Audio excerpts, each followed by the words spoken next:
1998 war klar, dass die Finanzmärkte immer weiter dereguliert wurden. Und ich sah, dass das in die Katastrophe führt. Deshalb habe ich vorgeschlagen, die Finanzmärkte zu regulieren, aber insbesondere der amerikanische Präsident Clinton, aber auch der britische Premierminister Blair und der deutsche Kanzler Schröder haben diese Vorschläge abgelehnt. Das war ein wesentlicher Grund für meinen Rücktritt.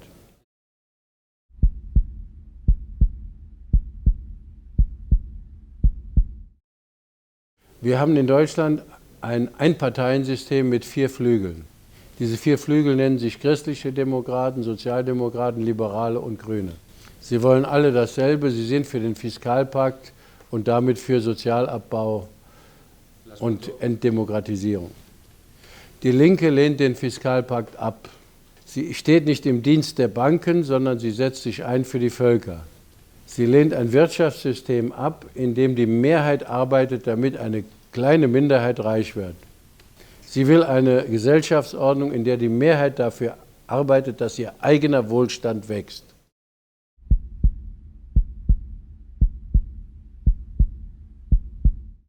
Die Krise in Südeuropa ist auch ein Ergebnis der falschen Wirtschaftspolitik in Deutschland. Deutschland hat zu lange Lohndumping betrieben. Je mehr die Deutschen exportiert haben nach Europa, umso stärker wuchsen die Schulden der anderen Länder. Darüber liegt die Krise der Finanzwirtschaft.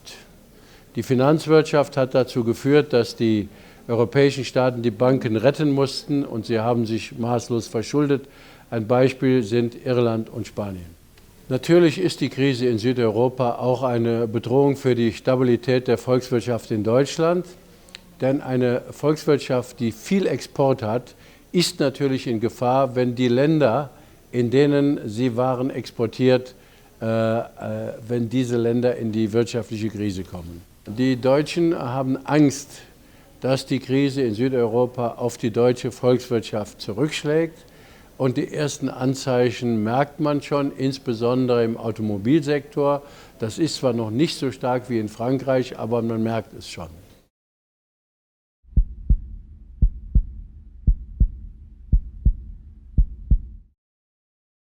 Die 5 wichtigsten Punkte auf europäischer Ebene sind: Erstens, die Zentralbank muss direkte Kredite vergeben. Zweiter Punkt, Entschuldung der Staaten, die zu hohe Lasten haben.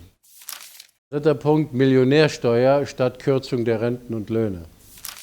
Vierter Punkt, Investitionsprogramm für den Süden. Und 5. Punkt, Ende des deutschen Lohndumpings. Die Höhe der Löhne ist nicht ausschlaggebend. Entscheidend sind die sogenannten Lohnstückkosten. Wie viel Lohn also aufgewandt werden muss, um einen Kühlschrank, ein Auto, ein Fernsehen zu produzieren. Das ist entscheidend. Und wenn man ein Geld hat, eine Währung hat, den Euro, dann dürfen die Lohnstückkosten nicht auseinanderlaufen. Also erfolgt zwingend, dass, wenn wir eine Währung haben, müssen die Lohnstückkosten ins Gleichgewicht kommen. Das ist ein ökonomisches Gesetz. Die Löhne müssen der Produktivität folgen, in allen Ländern. Wenn nicht, bricht die Währungsunion auseinander. Das heißt, in Deutschland müssen die Löhne stark steigen und in den anderen Ländern nur im Rahmen der Produktivität, in keinem Fall mehr.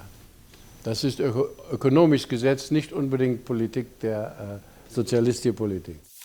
6. Punkt, durchgreifende Regulierung des Bankensektors. Die Vorschläge der Linken werden von der deutschen Bevölkerung mit großer Mehrheit akzeptiert. Die Linke fordert einen Mindestlohn und die große Mehrheit der Deutschen möchte das. Die Linke möchte bessere Renten und die große Mehrheit der Bevölkerung möchte das. Und die Linke möchte bessere Investitionen in Deutschland. Auch diese Forderung wird getragen von der Mehrheit.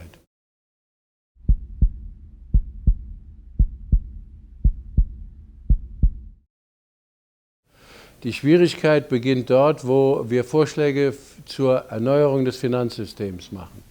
Wir schlagen vor, dass die Europäische Zentralbank direkte Kredite an die Staaten gibt.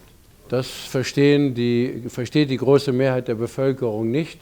Das verstehen ja auch die Regierungen in Europa nicht. Wir schlagen vor, den Finanzsektor streng zu regulieren und die Banken sehr klein zu machen. Dagegen ist die Lobby und die Bevölkerung blickt nicht richtig durch. Wir schlagen vor, die Schulden dadurch abzubauen, dass man die Millionäre besteuert. Das hält die Bevölkerung für richtig, sie zweifelt aber zu Recht daran, dass das umgesetzt werden kann. An diesem Beispiel beweisen wir den Irrsinn der aktuellen Politik. Der Geldturm der Millionäre ist genauso hoch wie der Schuldenturm der Staaten. Wenn man in einem Kindergarten die Frage stellen wird, wie kann man den Schuldenturm abbauen, würden die Kinder sagen, wir müssen an den Geldturm der Millionäre gehen.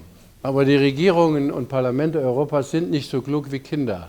Sie gehen dann an die Geldbeutel der Pensionäre und der Arbeiter.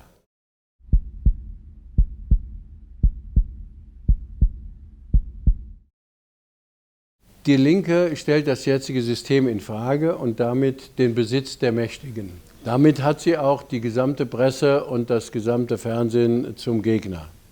Daher kämpft die Linke nicht nur für ihre Überzeugungen, sie kämpft auch gegen die veröffentlichte Meinung.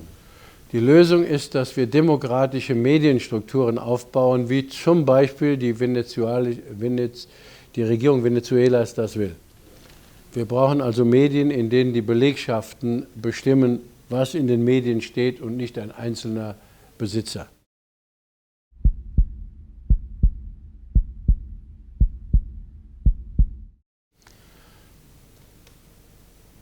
Griechenland kann seine Schulden nicht allein abtragen und andere Länder werden folgen. Ob der Internationale Währungsfonds das einsieht oder Brüssel das einsieht, ist völlig gleichgültig. Also brauchen wir eine Entschuldung. Die Linke fordert das seit langem. Aber Frau Merkel möchte vor der Bundestagswahl darüber nicht sprechen.